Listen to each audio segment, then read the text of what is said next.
Hi friends, ನೋಡಿ ಮೊಟ್ಟೆ ಬೇಯಿಸೋದು 4 ಮೊಟ್ಟೆ ಇದೆ.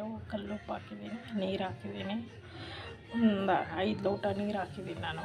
ಸೊ ಮೊಟ್ಟೆ ಮುಳುಗುವಷ್ಟು ಇದು 2 ವಿಷಿಲ್ ಕೂಗಿದ್ರೆ ಸಾಕು, ಮೊಟ್ಟೆ ಬೆಂದೋಗ್ಬಿಡುತ್ತೆ. ಈ ಥರ ಕುಕ್ಕರಲ್ಲಿ ಬೇಯಿಸ್ಕೊಂಡ್ರೆ ಮೊಟ್ಟೆ ನಿಮಗೆ ಗ್ಯಾಸು ಉಳಿತಾಯ ಆಗುತ್ತೆ, ಸಮಯನೂ ಉಳಿತಾಯ ಆಗುತ್ತೆ. ಸೊ ಈ ತಪ್ಪಲೆಯಲ್ಲಿ ಬೇಯಿಸಿದ್ರೆ ಒಡೆದೋಗೋದು, ಬಿಟ್ಕೊಳ್ಳೋದು ಆ ಥರ ಏನೂ ಆಗೋಲ್ಲ, ಚೆನ್ನಾಗಿ ಬೇಯುತ್ತೆ. ಸೊ 2 ವಿಷಿಲ್ ಸಾಕು. ಇದು ನಿಮಗೂ ಈ ವಿಡಿಯೋ ಇಷ್ಟ ಆದರೆ, ಈ ಟಿಪ್ಸ್ ಇಷ್ಟ ಆದರೆ ಲೈಕ್ ಮಾಡಿ, ಶೇರ್ ಮಾಡಿ. Thank you friends. ಇವಾಗ 1 ವಿಷಿಲ್ ಕೂಗಿದೆ, ಇನ್ನೊಂದು ವಿಷಿಲ್ ಕೂಗಬೇಕು. ಮೊಟ್ಟೆ ವಿಷಿಲೆಲ್ಲ ಹೋಯ್ತು. ಇವಾಗ ಓಪನ್ ಮಾಡಿದ್ದೀನಿ ಕ್ಯಾಪು. ನೋಡಿ 2 ವಿಷಿಲ್ ಅಷ್ಟೇ ನಾನು ಕೂಗಿಸಿದ್ದು.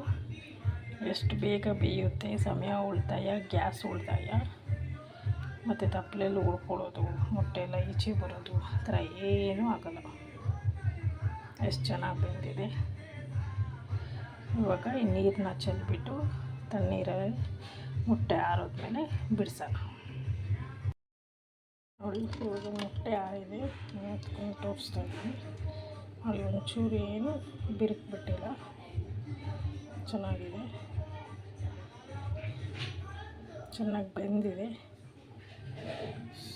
ನೋಡಿ ಕುಕ್ಕರಲ್ಲಿ ಬೇಯಿಸಿದ್ರೆ ಎಷ್ಟು ಚೆನ್ನಾಗಿರುತ್ತೆ.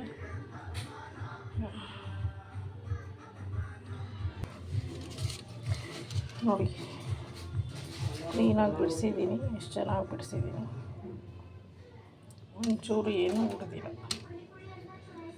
ಸೊ ಈ ವಿಡಿಯೋ ನಿಮಗೆ ಇಷ್ಟ ಆದರೆ ಲೈಕ್ ಮಾಡಿ, ಶೇರ್ ಮಾಡಿ.